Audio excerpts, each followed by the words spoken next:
شمالی ہند میں اردو نثر کا ابتدائی دور اس لیکچر کا موضوع ہے۔ آپ اس کو کہہ سکتے ہیں کہ فورٹ ولیم کالج سے پہلے جو ہمارے یہاں اردو زبان یا اردو ادب کا نثری نقش ملتا ہے شمالی ہند میں، تو اس لیکچر میں ہم اس کو کور کریں گے، اس پر گفتگو کریں گے، یعنی 1800 عیسوی سے قبل کہنا چاہیے، جو کچھ ہمارے یہاں ملتا ہے نقش تحریری شکل میں، نثری نمونے جو ملتے ہیں شمالی ہند میں۔ دکن کا معاملہ تو الگ ہے، ابھی ہم دکن پر گفتگو نہیں کریں گے۔ ایک عجیب سی بات ہے جب دکن کی بات آتی ہے، صاحب ہمارے یہاں شمالی ہندوستان میں اردو پیدا ہوتی ہے، اردو کا سب کچھ یہی ہے، اردو کی ساخت، اردو کی تہذیب یہی ہے، لیکن اردو زبان و ادب کا فروغ جو ہوتا ہے تحریری شکل میں، وہ دکن میں جا کے ہوتا ہے، اور 300 سال بہت تام جھام سے پوری آب و تاب کے ساتھ اردو وہاں فروغ پذیر ہوتی ہے۔ شاعری تو شاعری، نثر میں بھی بہت اعلیٰ درجے کی نثر لکھی گئی، سبرس 1635 میں اور بھی بہت سے اہم نمونے وہاں بہت پہلے وجود میں آ چکے ہیں۔ لیکن یہ بہت حیران کن بات ہے کہ یہاں اتنا بعد میں یہ سلسلہ کیوں شروع ہوا، ابھی ہم آئیں گے اس پر، کہ بہت بات کی ہمارے یہاں 1732 میں پہلی نثری گویا کہ پہلا نثری نمونہ ہمارے یہاں ملتا ہے۔ خیر ہم ابھی اس پہ بعد میں آئیں گے، لیکن اس کا جواب بھی بہت آسان ہے، پہلے بھی اس کا جواب آ چکا تھا۔ اصل بات یہ ہے کہ زبان، تہذیب اسی کی چلتی ہے جس کا اقتدار ہو۔ اقتدار کی جو زبان ہوگی وہی زبان رعایا کی زبان ہوگی، عوام کی زبان ہوگی، اسی زبان کا سکہ چلے گا، وہی تہذیب رائج ہوگی۔ آپ جانتے ہیں مغلوں کی تہذیب یا مغلوں سے پہلے جو لوگ بھی رہے یہاں، تغلق رہے، خلجی رہے، اور جو بھی خاندان یہاں رہے، آپ ظاہر حکمراں، ان سب میں سے کسی کی بھی زبان بہرحال اردو نہیں تھی یا مقامی بولیاں نہیں تھی، فارسی اور ترکی لے کے آئے تھے وہ، اور ان کے دربار میں شروع میں ترکی رہا اور بعد میں عربی، یہ فارسی ہو گیا، ظاہر ہے زمانے تک فارسی ان کے ہاں رائج رہی۔ اورنگزیب تک آتے آتے تب جا کر کے مقامی بولیوں کا رواج شروع ہوا ہے دربار میں، یا ایک طور پر اردو کہہ لیجئے کہ اردو رائج ہونا شروع ہوئی ہے۔ تو بہت واضح ہے کہ دکن نے شروع سے ہی، دکنی جس کو کہتے ہیں قدیم اردو، اس کو شاہی سرپرستی دی اور شاہی گویا کہ زبان قرار دیا، دفتری زبان قرار دیا اس کو، دکنی کو۔ ظاہر بہت فطری بات ہے کہ وہاں وہ زبان فروغ پذیر ہوگی۔ خیر اس پہ ہمیں بہت زیادہ نہیں جانا ہے۔ ہمارے یہاں شمال میں چاہے دیر سے تاخیر سے ہی شروع ہوئی ہو یہ روایت، لیکن بہرحال بہت اہم روایت ہے، تابناک روایت ہے، اس سے کوئی کسی کو اس پر کوئی شبہ نہیں ہے۔ سب سے پہلا نمونہ جو ملتا ہے شمالی ہندوستان میں نثر کا 1732-33 میں یا 31-32 میں، بلکہ 32-33 کا زیادہ درست ہے، کربل کتھا کے نام سے فضل علی خان فضلی نے ایک کتاب لکھی، نثری کتاب،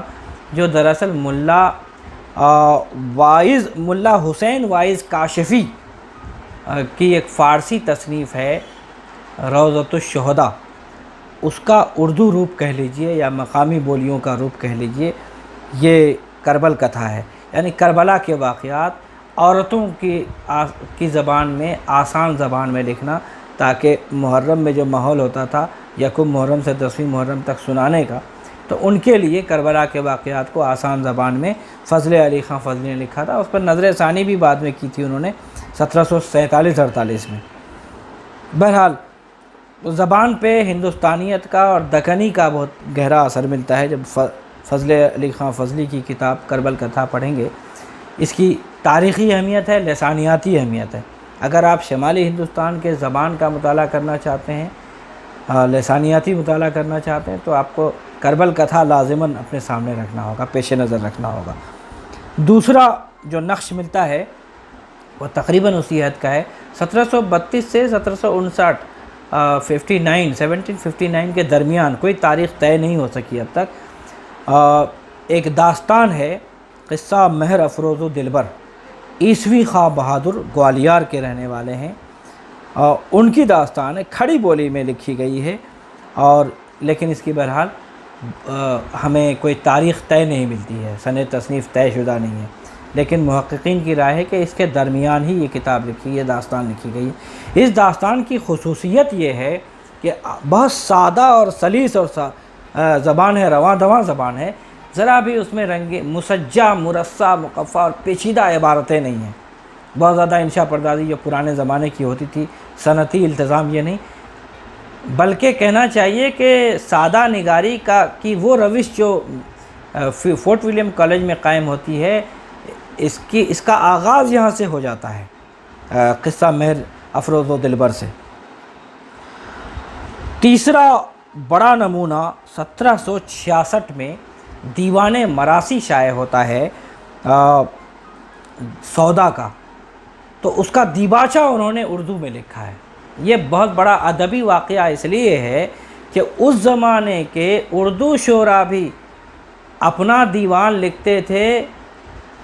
لیکن دیباچہ فارسی میں لکھتے تھے، اردو کلام اور دیباچہ فارسی میں۔ کہنے کا مطلب یہ ہے کہ اس زمانے میں اردو نثر کا کوئی رواج نہیں تھا، اس کو گری پڑی زبان ریختہ سمجھا جاتا تھا، شاعری کی حد تک اس کو ٹھیک ہے، لیکن نثر میں خلاف شان سمجھتے تھے،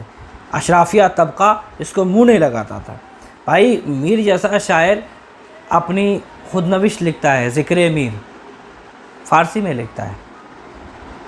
خدائے سخن ہے اردو کا لیکن فارسی میں لکھتا ہے، یا فیض میر لکھتا ہے، یا پھر تذکرہ اردو شعراء کا تذکرہ ہے، 1751-52 میں لکھ رہے ہیں یہ، لیکن فارسی میں لکھ رہے ہیں نکات الشعراء کے نام سے۔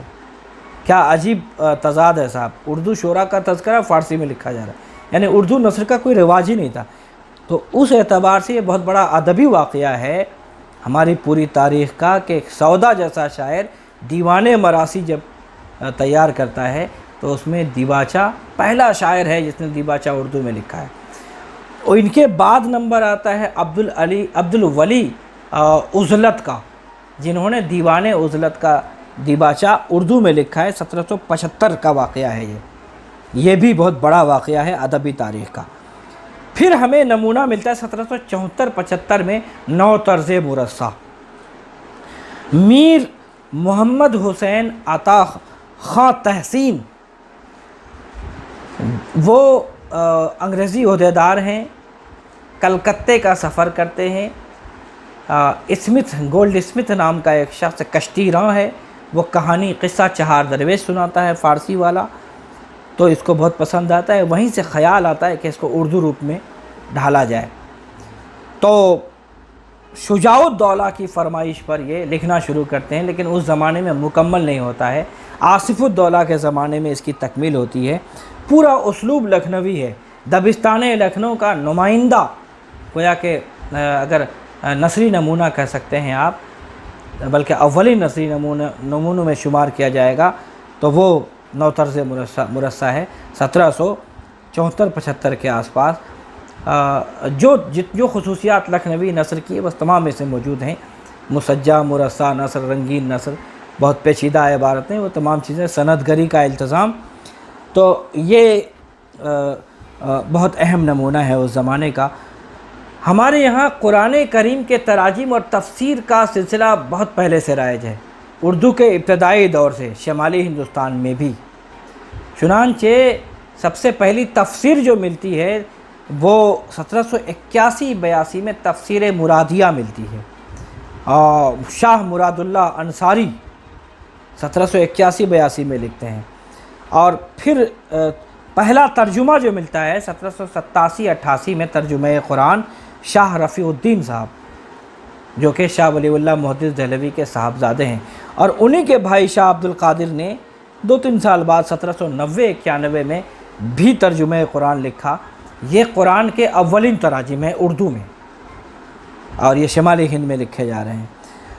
قصہ احوال روحیلہ، یہ رستم علی بجنوری کی تصنیف ہے، 1781-84 کے درمیان یہ تصنیف ہے۔ تفسیر رفیعی شاہ رفیع الدین نے تفسیر لکھی، لیکن صرف سورہ بقرہ کی تفسیر لکھ سکے وہ 1790-91 میں، یہ بھی اولین تفاسیر میں اس کا اردو میں شمار ہوتا ہے۔ شاہ حقانی نے 1791-92 میں تفسیر حقانی، تفسیر القرآن لکھا ہے، یہ بھی اولین دور میں شمار کیا جائے گا اردو نثر شمالی ہندوستان میں۔ لیکن سب سے اہم نمونہ اردو نثر کا میرے خیال میں ادبی نقطہ نظر سے عجائب القصص ہے۔ عجائب القصص شاہ عالم ثانی جو بادشاہ وقت ہیں ان کی تصنیف ہے 1792-93 میں۔ یہ اس داستان کی خصوصیت یہ ہے کہ آپ جب پڑھیں گے اس کو تو لگے گا کہ ہم فورٹ ولیم کالج کو کیوں دیتے ہیں کریڈٹ جدید نثر کا، اس کے سر کیوں صحرا باندھتے ہیں کہ جدید نثر کا آغاز وہاں سے ہوا۔ جدید نثر کی وہ کون سی خصوصیت ہے جو عجائب القصص میں موجود نہیں ہے؟ نہایت سادہ نثر، رواں دواں نثر، سلیس انداز، آپ پڑھیں گے تو لگے گا آج کی نثر ہے، ذرا بھی کہیں اٹکیں گے نہیں، ذرا بھی کوئی پرانا پن یا قدامت کا کوئی رنگ نظر نہیں آئے گا، حیران کن طور پر۔ تو میں سمجھتا ہوں کہ پیشرو نثر ہے یہ جدید نثر کی، چاہے وہ بعد میں چل کے فورٹ ولیم کالج اور دلی کالج اور وہ نثر بنی ہو، ارتقا ہوا ہو غالب کے خطوط سے لے کر کے علی گڑھ تحریک تک، ان سب کی پیشرو نثر جو ہے وہ عجائب القصص، میں اس کو تصور کرتا ہوں اور بہت اہمیت دیتا ہوں میں اس کو ذاتی طور پر بھی۔ نو آئین ہندی جس کو قصہ ملک محمود اگیتی افروز بھی کہتے ہیں، مہر چند کھتری، یہ بھی ہماری ابتدائی نثر کا اہم نمونہ ہے۔ 1798-99 کی تحریر ہے، اور جذب عشق یہ شاہ حسین حقیقت 1798-97-98 میں یہ بھی لکھا گیا۔ اور ایک نمونہ جس کا حوالہ ضرور دینا چاہوں گا، انشاءاللہ خان شاہ کی داستان سلک گوہر 1799-1800 عیسوی کے آس پاس یہ تحریر ہوئی ہے۔ یہ گرچہ غیر منقوط ہے، یعنی نقطہ نہیں ہے اس میں، اس زمانے میں تجربہ کرتے تھے، صنعتی تجربے بہت ہوتے تھے کہ ایک بھی ایسی داستان لکھیں گے جس میں ایک بھی نقطہ نہ ہو، تو سلک گوہر نام رکھا، وہ بھی بغیر نقطے والا ہے۔ انشاءاللہ خان شاہ نے دریائے لطافت بھی لکھی ہے، اور ان کی سب سے مشہور کتاب رانی کیتکی کی کہانی، اور شاعر تو ہیں ہی، وہ بڑے شاعر اور دبستان لکھنؤ کے بانیوں میں سے ان کا شمار ہوتا ہے۔ لیکن نثر میں، ابتدائی نثر میں، شمالی ہندوستان کی ابتدائی نثر میں سلک گوہر کا بھی ایک اہم مقام ہے۔ تو فورٹ ولیم کالج سے قبل جو نثری نمونے، اہم نثری نمونے ملتے ہیں، تقریباً اس کی تعداد 16 تک پہنچتی ہے، جس کے بارے میں بھی تفصیل سے بتایا گیا۔